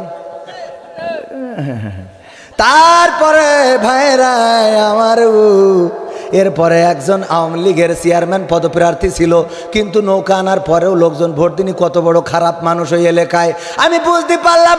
ওই লোক ইউনিয়ন সেক্রেটারি এসে বলতেছে, আমি এই ইউনিয়নের আওয়ামী লীগের সাধারণ সম্পাদক। ভাই আপনার ওয়াজ, আপনি ওয়াজ করছিলেন, মাঝে মাঝে মনে হচ্ছিল যে একটু কাইনকো মারতেছেন, কিন্তু তারপর আমার ভাল লাগছিল, অসুবিধা নেই, আপনি ওঠেন, ওয়াজ করা লাগবে। আর স্টেজে ছিল চেয়ারম্যান, বিএনপি চেয়ারম্যান, 4 বারের নির্বাচিত, এখন ফেল, মানে এখন আর ভোটে দাঁড়ায় না, পুরো হয়ে গেছে, 4 বারের নির্বাচিত। ও বলছে আমিও বিএনপি, আপনি আসেন। তা বলে আমাদের তো জ্বালার শেষ নেই, কারণ ওয়াজ করতে গেলে চারিদিক সব ঠিক রেখে কথা বলা লাগে না, লাগে না। যদি একটু ডানি যায় তাইলে সমস্যা, পাই গেলেও সমস্যা। অবস্থাটা এরকম যে এক ট্রাক ঢুকাইছে ধান নেওয়ার জন্য গ্রামের মধ্যে, 2 পাশে 2টা পুকুর। যখন গেছে খালি ট্রাক, কোনো অসুবিধে নেই, কিন্তু আসার সময় যখন বোঝাই হয়ে গেছে 2 পাশে পুকুর, পার করতে ভয় পাচ্ছে, হেল্পারের নামাইতেছে, সামনে যা যাইয়ে দেখ, ডানি রেখে বাইরে রেখে বলিস কমনে যাব। ওর দেখে যে ডানি মুখ রাখলি ওই রাস্তা ইসি চলে যাচ্ছে খানার মধ্যে, বলছে স্যার বাইরে খেয়ে, কি উস্তাদ, উস্তাদ ওরা কি বলে, উস্তাদ বাইরে খেয়ে, বাইরে খেয়ে, সেই বাই দিচ্ছে সেই ওই খানার মধ্যে, উস্তাদ ডানি ডানি ডানি, আবার এইখানে উস্তাদ bye bye bye bye bye, আবার ওই খানার মধ্যে। এইবার যেই মোটামুটি ওই করতেছে, মানে মোটামুটি আর ঠেকানোর কায়দা নেই, বলছে উস্তাদ ডানি বাই ডানি বাই ডানি বাই ডানি বাই। এরপরে যখন তারপরেও ঠেকাতে পারিনি, খানার মধ্যে গেছে, বলছে উস্তাদ যেমনে ভালো সেমনে রেখে, যেমনে ভালো সেমনে রেখে। তো আমাদের অবস্থা হলো এখন যেমনে ভালো সেমনে রাখা লাগে, ঠিক না বে ঠিক?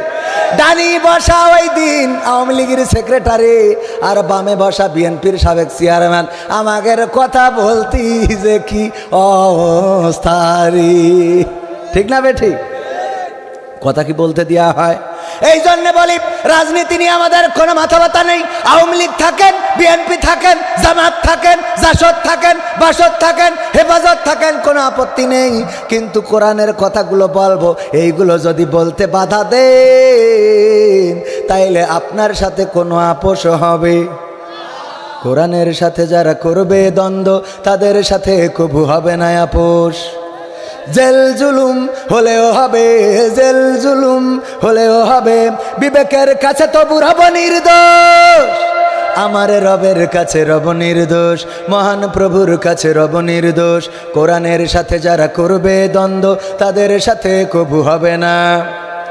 কোরআনের কথা যারা বলে যায় আজ, তাদের দমাতে কত ফন্দি, কাউকে ধরে নিয়ে দিয়েছে ফাঁসি, কাউকে রেখেছে আজ বন্দি। কোরআনের কথা যারা বলে যায় আজ, তাদের দমাতে কত ফন্দি, কাউকে ধরে নিয়ে দিচ্ছে ফাঁসি, কাউকে রেখেছে আজ বন্দি। হক কথা বললেই জ্বলে যায় গা, কোরআনের কথা সইতে পারে না, হক কথা বললেই জ্বলে যায় গা, কোরআনের কথা সইতে পারে না। জানি না তাদের আমাদের পরে কেন এত আক্রোশ। জেল জুলুম হলেও হবে, জেল জুলুম হলেও হবে, বিবেকের কাছে তবু রব নির্দোষ, আমার রবের কাছে রব নির্দোষ, মহান প্রভুর কাছে রব নির্দোষ। কোরআনের সাথে যারা করবে দ্বন্দ্ব, তাদের সাথে কবু হবে না। কোরআনের কথা আজ বলতে গেলে আসছে বাধা কত ভাবে, কোরআন প্রেমিকেরা হাতে রেখে হাত সামনে এগিয়ে যাবে, যাবে না পিছবে। আন্দোলনের যদি ডাক আসে, কোরআনের জন্য যদি ডাক আসে, ইসলামের জন্য যদি ডাক আসে, দিন কায়েমের জন্য যদি ডাক আসে, সেই ডাকে সাড়া দিয়ে রাজপথে থেকে বাতিলের সাথে মোকাবেলা করে বাংলার জমিনে কোরআন কায়েম করতে প্রস্তুত আছেন কারা কারা? হাত দেখতে চায়।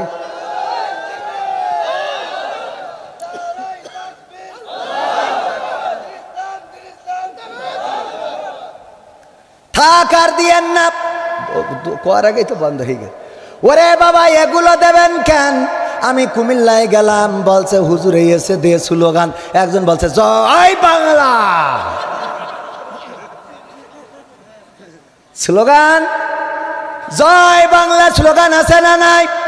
থাকবে, অসুবিধা নাই। জয় বাংলা খারাপ কিছু না, কিন্তু তাকবীরের স্লোগানও থাকার দরকার আছে না নাই? এই তাকবীরের আমরা জয় বাংলা নিয়ে আমাদের কোনো আপত্তি নাই। যখন মিছিলে যাবা জয় বাংলা দিবা, বিএনপিরা তোমাদের যা মনে চাই দিবা, কোনো অসুবিধা নাই। কিন্তু যখন আমরা তাকবীর দেব তখন যদি চুলকাও তাইলে অসুবিধা আছে না নাই?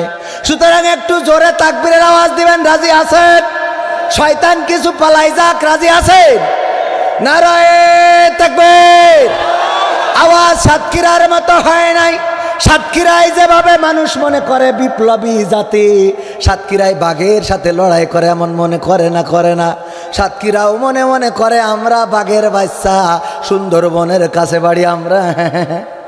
কে আমরা? ওরে বাবা, এমন ভাব করে, অসুবিধা নাই। সেই আওয়াজটা একটু দেখার দরকার আছে। কিন্তু এমন হওয়া যাবে না। স্যার বলছে আমার ক্লাসে যারা আছো গো ছাত্ররা, তোমাদের কার জীবনের কি সাহসী ঘটনা আছে বলো? ছাত্র ফজা দাঁড়ায় বলছে, স্যার আমার জীবনের সাহসী ঘটনা হলো আমি একদিন সুন্দরবনে যেয়ে রয়্যাল বেঙ্গল টাইগারের ল্যাজ কেটে নিয়েছিলাম। কিভাবে? আমি যেয়ে দেখি সুন্দরবনে রয়্যাল বেঙ্গল টাইগার শোয়া। আমি আস্তে আস্তে আস্তে আস্তে করে গেলাম, যেয়ে পিছনতে ঘেঁচাত করে ল্যাজ কেটে নিয়ে দৌড় দিয়েছি। বলছে এই তোমার সাহসী ঘটনা? তা বলছে কি মনে করেন? রয়্যাল বেঙ্গল টাইগারের ল্যাজ কেটে নিয়ে আইছি, সাইডখানি কথা মনে করেন?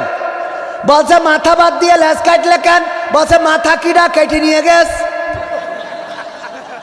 মাথা কিডা কেটে নিয়ে গেছে, তাইও আস্তে আস্তে যেয়ে লেজে কূপ মারিয়েছে। তাহলে মাথা যদি থাকতো রে, ও বাড়ি আসলি স্ত্রী বলতো লুঙ্গি কই, বলতো সুন্দরবনে গোল পাতাইবে এই দে আসে রে। ঠিক না বেঠে? এমন বিপ্লবী কি হওয়া যাবে না? বিপ্লবী হতে হবে বিপ্লবের মতো, যেইভাবে ইতিপূর্বে ইসলামী আন্দোলনের নেতা কর্মীরা সৈয়দ কুতুব শহীদ রহমাতুল্লাহ আলাইহি যখন তাকে কালেমা পড়ানোর জন্য ইমাম এসেছে, ইমামের কাছে জিজ্ঞাসা করলো আপনি কে? বলল আমি রাষ্ট্রের ইমাম, আমার রাষ্ট্র বেতন দিয়ে রেখেছে। বলল আপনার কাজ কি? বলল আমার কাজ হলো এই রাষ্ট্রে যখন কারো ফাঁসি হয় তখন আমি ইমাম সাহেব তাকে কালেমা পড়াই, মৃত্যুর আগে যেন তার কালেমাটা নসিব হয়ে যায়। এই জন্যে কালেমা পড়ানোর জন্য আমি আসি। ইমাম আমাদের শহীদ সৈয়দ কুতুব রহমাতুল্লাহ আলাইহি বললেন, ওগো ইমাম সাহেব আপনি কালেমা পড়ান, আর ওই কালেমার কারণে আপনার সরকার আপনাকে বেতন দেয়, আর আমি ওই একই কালেমার ব্যাখ্যা দেওয়ার কারণে আপনার সেই একই সরকার আমাকে ফাঁসির কাস্টে ঝুলায়। সুতরাং আপনার কালেমা আপনার রুটি রুজির ব্যবস্থা করে দিয়েছে, আপনি সেটা নিয়ে থাকেন, আর আমার কালেমা আমাকে ফাঁসির কাস্টে ঝুলাইয়ে শহীদ করে জান্নাতের ব্যবস্থা করে দিয়েছে। আমি সেই আল্লাহর জান্নাতে যেয়ে সন্তুষ্ট থাকতে চাই। বলেন সুবহানাল্লাহ। বুঝা গেছে? এখন এরকম বীর পুরুষ হওয়ার দরকার আছে না নাই? তাইলে তাকবীরের আওয়াজ দেওয়া লাগবে। এমন আওয়াজ দিবেন মা বোনেরাও যেন বোঝে না পুরুষ। এখন তো বেকায়দা অবস্থা, সব জায়গায় অধিকার ছাড়তে ছাড়তে অনেকেই বলে হুজুর মহিলাদের জন্য 3টা প্যান্ডেল বানাইছি আর পুরুষদের জন্য একটা প্যান্ডেল, তাও ভরে নাই। আমি বলি এখন এক কাজ করবেন, আগামীতে মহিলাদের এই প্যান্ডেলে নিয়ে দেবেন আর পুরুষদের প্রজেক্টরের সামনে লাগাই দেবেন। তাছাড়া কোনো রাস্তা আছে? কোন? সত্যি বলছি না মিথ্যা? পুরুষ বেশি না কম? কম ওরে বাবা, খুব কম। আর মহিলারা এত বেশি। আর বেশি হওয়ার কারণ আছে, কিছু পুরুষ আবার আমরা বিদেশে পাঠাইছি, ওইটা তো কভার হয় না। কভার হয়? একজন ভোটে দাঁড়াইছে মেম্বার, ডিশের ব্যবসা করে, ডিশ এন্টিনা, বাড়ি বাড়ি সিরিয়াল চালাই দেয়। ও বলতেছে আমি যদি পাশ করি 3 মাস কোনো ডিশ বিল নেব না। এই কথা শুনে মহিলারা বলছে ভালো তো, দাও ভোটর, আমরা স্টার জলসা ফ্রিতে দেখবো, এমন মেম্বার আমাদের ঘরে ঘরে দরকার, দাও ভোট। পুরুষরা বলল আমার মা বোনেরা যেভাবে সিরিয়ালের পরে ভক্ত হয়ে গেছে, এই ডিশালার পাশ করানো যাবে না, সবাই জোট বাইন্ধে নাও, ওর বিরুদ্ধে ভোট দিবা। এইবার ভোটের দিন হাড্ডাহাড্ডি লড়াই, পুরুষরা সব দিয়েছে ওই ডিশালার বিরুদ্ধে আর মহিলারা দিয়েছে পক্ষে। ভোট গুনে দেখা গেল পুরুষরা ফেল। কারণ হিসেবে যখন 3 সদস্য বিশিষ্ট কমিটি গঠন করা হলো, ওরা তদন্ত করে দেখে ফেল করবে না কেন? যেই কটা ওই বিদেশ যাইয়ে মরিয়েছে, ওদের বোর ভোট কভার করবে কিডা? বোঝা গেছে? বোঝা গেছে?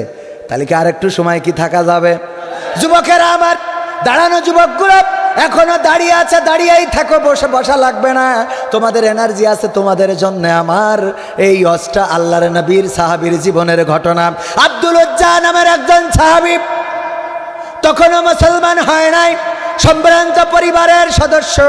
বাবা মারা যাওয়ার কারণে চাচার বাড়িতে থেকে মানুষ মদিনায় যখন ইসলামের প্রচার শুনেছে, তখন নিজের অজান্তে আল্লাহর নবীর প্রতি ভালোবাসা জন্মে গিয়েছে। চাচার কাছে জিজ্ঞাসা করলো, চাচা, ওগো চাচা, আপনি কি মুসলমান?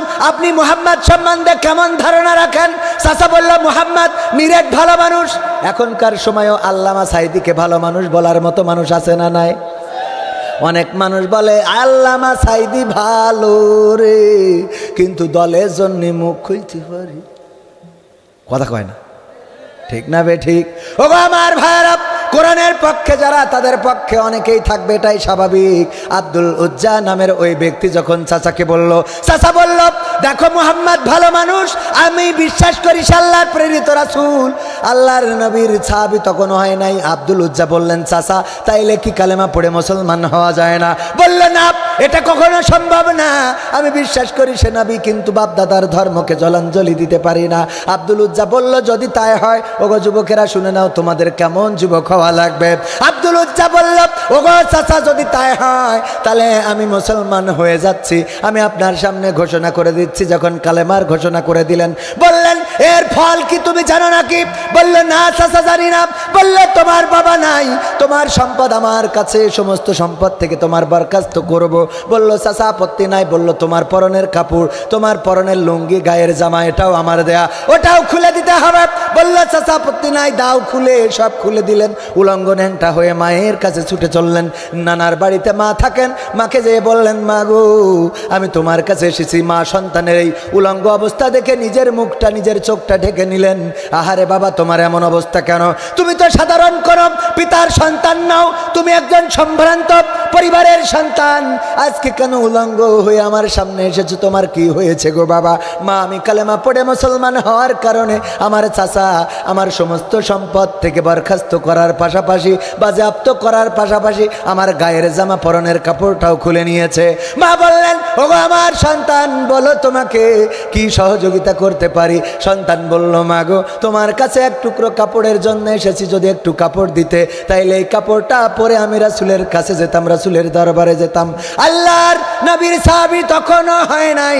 আব্দুল উজ্জাকে মা চাদর দিয়ে দিলেন, চাদরটা ছিঁড়লেন, অর্ধেক গায়ে দিলেন, অর্ধেক পরনে পরলেন, হাঁটুটা বের হয়ে থাকলো। ছুটে চললেন মসজিদে নববীতে। মসজিদে নববীতে পৌঁছালেন। আল্লাহর রাসূল দেখলেন উস্কো খুস্কো চেহারার একজন ব্যক্তি বসে আছে। ওগো আমার যুবকেরা, ইসলামের জন্য কত কষ্ট করেছে যৌবনকালে, একটু শুনে নিলে তোমাদের পরিবর্তন হয়ে যেতে পারে, জীবনটা ধন্য হয়ে যেতে পারে। আমার যুবক ভাইয়েরা, কান খুলে শুনতে হবে। আব্দুল উজ্জা বসে আছেন। আল্লাহর রাসূল যখন দেখলেন, দেখার পরে বললেন, ওগো আব্দুল উজ্জা, ওগো আগন্তুক, তোমার নাম কি? বলল, আমার নাম আব্দুল উজ্জা। বলল, তোমার এমন অবস্থা কেন? বলল, আমি কালেমা পড়ার অপরাধে, আপনাকে নবী বলে স্বীকার করার অপরাধে, আল্লাহকে এক ইলাহ বলে মেনে নেওয়ার অপরাধে আমার চাচা সমস্ত সম্পদ, আমার সম্পদ বাজেয়াপ্ত করে আমাকে পরনের কাপড়, গায়ের জামাও নিতে দেয় নাই।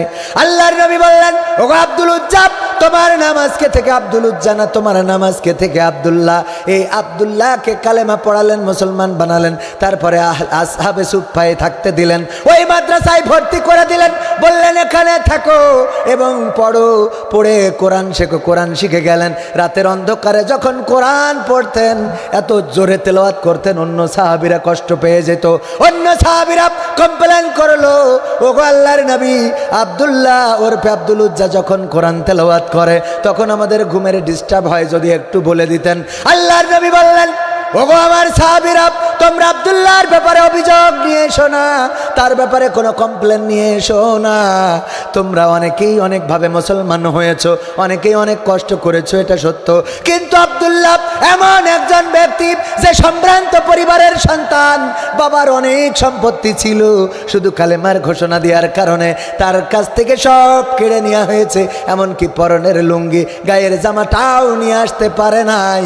সুতরাং তার আবেগের ইসলাম কবুল করাটাই তোমরা কেউ হস্তক্ষেপ করো না, তার চিৎকার করে তার উচ্চ স্বরে কোরআন পড়াটাকে বরং তোমরা সাপোর্ট দাও। এই সাহাবী যখন তাবুকের যুদ্ধ হবে, আল্লাহর নবী বললেন তোমরা দান করো, যে যা পারো দান করো, যে যা পারো দান করো। সবাই দান করলেন, অনেকেই অনেক সম্পদ দিলেন। আব্দুল্লাহ জুলবাজাদাইন বললেন, ওগো নবী গো, আমার তো দেওয়ার মতো কিছু নাই, আমি তো বাবার কাছ থেকে কিছু, আমি বাবার সম্পদ থেকে কিছু আনতে পারি নাই, আমার মায়েরও দেওয়ার মতো তেমন কিছু নাই, আমি আপনার কাছে আজকে দোয়া চাই, ওগো আল্লাহর নবী, তাবুকের যুদ্ধে যেন আমি শহীদ হতে পারি কাফেরের হাতে, যেন আমার মৃত্যুটা হয় সেই দোয়াটা করে দেন, যেন আমার শেষ রক্তবিন্দুটা আমি ইসলামের জন্য কোরবানি করে দিতে পারি। আল্লাহর নবী বললেন দুটি হাত তোলো আমার সাথে। আল্লাহর নবীর সাথে হাত তুললেন। আল্লাহর নবী বললেন, ওগো আল্লাহ, আমি আব্দুল্লাহ জুলবাজাদাইনের রক্ত কাফেরদের জন্য হারাম করে দিলাম। আল্লাহর নবীর সাহাবী আব্দুল্লাহ জুলবাজাদাইন ওরফে আব্দুল উজ্জা বললেন, ওগো আল্লাহর নবী, আমি আপনার কাছে দোয়া চাইলাম শহীদ হওয়ার জন্য, জীবনটা বিলিয়ে দেওয়ার জন্য, আর আপনি দোয়া করে দিলেন যে আমার রক্ত যেন কাফেরদের জন্য হারাম হয়ে যায়, ওরা তো আমাকে আর শহীদ করতে পারবে না। আল্লাহর নবী বললেন, ওগো যুবক, ওগো আব্দুল্লাহ জুলবাজাদাইন, শুনে নাও, তুমি যদি এরপরে জ্বরে ভুগে বিছানায় শুয়ে মৃত্যুবরণ করো, তারপরেও তোমার মৃত্যুটা আল্লাহ রব্বুল আলামিন শহীদি মৃত্যু হিসাবে কবুল করে নিবি। এই আব্দুল্লাহ জুলবাজাদাইন সত্যিই জ্বরে ভুগে মারা গেল, অসুস্থ হয়ে 2-1 দিন থেকে তারপরে গভীর রাতে মারা গেল। আল্লাহর নবীর কাছে খবর আসলো। আল্লাহর নবী বললেন, তোমরা তার দাফন কাফনের ব্যবস্থা করো, গোসল করাও, তোমরা আমার আব্দুল্লাহ জুলবাজাদাইনের সাথে খারাপ ব্যবহার করো না। তারপরে তার গোসল করানো হলো, কাফন পরানো হলো, জানাজা পড়ানো হলো। এবার লাশটা বহন করে কবরের দিকে নিয়ে যাচ্ছে, আর একজন রাতের অন্ধকারে আলোটা ধরে রেখেছে, আর কবরের মধ্যে একজন ব্যক্তি নেমে গিয়েছে। এটা দেখার পরে আব্দুল্লাহ ইবনে মাসউদ রাদিয়াল্লাহু তাআলা আনহু বললেন, আল্লাহ, এই মৃত্যুটা যদি আব্দুল্লাহ জুলবাজাদাইনের না হয়ে যদি আমার হতো, তাইলে আমি নিজেকে ধন্য মনে করতাম। কারণটা কি?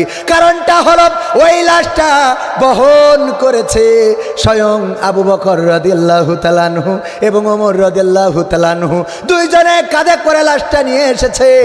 আর যেই ব্যক্তি আলোটা ধরে দাঁড়িয়ে রয়েছে তিনি ছিলেন বেলাল রাদিয়াল্লাহু তাআলা আনহু। আর কবরের মধ্যে লাশ নামানোর জন্য যেই ব্যক্তিটা নেমে গিয়েছে তিনি ছিলেন স্বয়ং আমাদের আখেরি জামানার পয়গম্বর মুহাম্মদ সাল্লাল্লাহু আলাইহি ওয়াসাল্লাম। শুধু এখানেই শেষ নয়, ওগো আমার যুবকেরা, আল্লাহর নবী কবরের মধ্যে লাশটা রাখলেন। তারপরে আল্লাহর নবী ওই লাশটাকে কিবলামুখী করে দিলেন। দেওয়ার পরে চেহারাটা খুলে মুখে হাত বুলালেন, কপালে চুম্বন করলেন। তারপর বললেন, ওগো আল্লাহ, আমি আজকে সন্ধ্যা পর্যন্ত আব্দুল্লাহ জুলবাজাদাইনের পরে সন্তুষ্ট ছিলাম, আল্লাহ তুমি আমার আব্দুল্লাহ জুলবাজাদাইনের উপরে সন্তুষ্ট হয়ে যাও। ওগো আমার যুবকেরা, কিসের পিছনে ছুটে বেড়াও?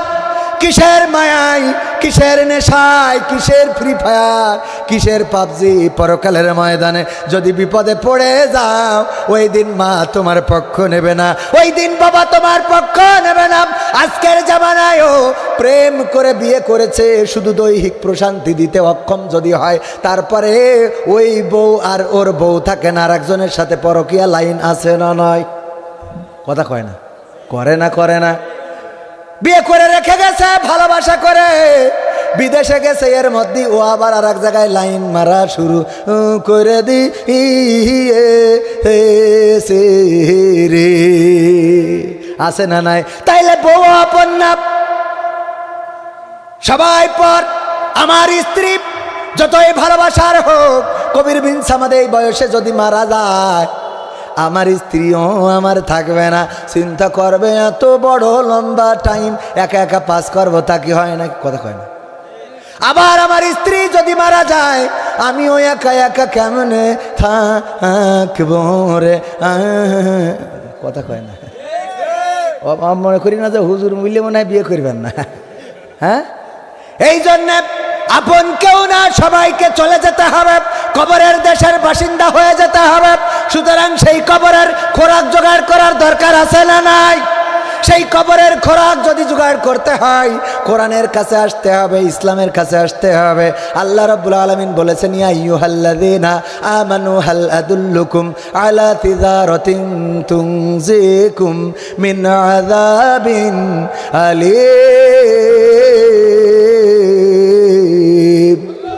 ওগো আমার বান্দারা, আল্লাহ ডেকে বলছো, গো ইমানদারেরা, তোমরা যারা ইমানের দাবিদার বলো আমরা ইমান এনেছি, তোমরা শুনে নাও, তোমাদের একটা ব্যবসার কথা আমি বলে দিই। সেই ব্যবসা করলে তোমরা দুনিয়ায় পাবে শান্তি, আর পরকালে কঠিন জাহান্নামের ভয়াবহ আযাব থেকে বেঁচে যাবে। আল্লাহ এই ব্যবসার কথা বলে দিতে চায়। ব্যবসাটা শুনতে চায় না? চায় না? শুনবেন? কষ্ট হচ্ছে? কষ্ট আছে? যুবকদের কষ্ট আছে না? কিন্তু টুকটাক টুকটাক করে যাচ্ছে রে, কারণ যাবে। সবাইকে আল্লাহ এখানে রাখবে? সবাইকে রাখবে? সবাই যদি রাখতো তাহলে আব্দুল্লাহ বিন উবাই মুনাফিক সর্দার এত বড় আল্লাহওয়ালা ছিল, রাসূল যেই কথা বলতো সেই কথা ও আগে পালন করতো, কিন্তু পিছনে যেই আবার কাটি করতো। কথাটা বোঝেননি? আব্দুল্লাহ বিন উবাই নামাজ পড়তো রাসূলের পিছনে, একেবারে রাসূল যেখানে দাঁড়াতো তার পিছনে সরাসরি যেইটা দাঁড়াতো তার নাম আব্দুল্লাহ বিন উবাই। 5 ওয়াক্ত বাজামাত নামাজ আদায় করতো রাসূলের সাথে, আর নামাজ শেষে বলতো, সবাই শোনো, মুহাম্মাদের কথা শুনবা, সে ভালো মানুষ। আর আয়ের মক্কার সাথে যোগাযোগ রেখে বলতো, তোমরা এইসো, আমরা আছি, খেলা হবে, তোমরা এইসো, আমরা। কথা কয় না? এই জন্যই মুনাফিক জান্নাতে যাবে নাকি জাহান্নামে যাবে? জাহান্নামে শুধু না, আল্লাহর নবী যখন জানাজা পড়াতে গেলেন নিজের গায়ের জামাটাও দিয়ে দিলেন তার দাফন কাফনের জন্য, কিন্তু জানাজা পড়াতে যাওয়ার সময় আল্লাহ রাব্বুল আলামিন আয়াত নাজিল করে দিয়ে আল্লাহর রাসূলকে জানাজা পড়া থেকে বিরত রেখেছে না রাখে নাই? বরং আল্লাহ ঘোষণা করেছে জাহান্নামের সবচেয়ে নিচের স্থানে থাকবে এই মুনাফিকে।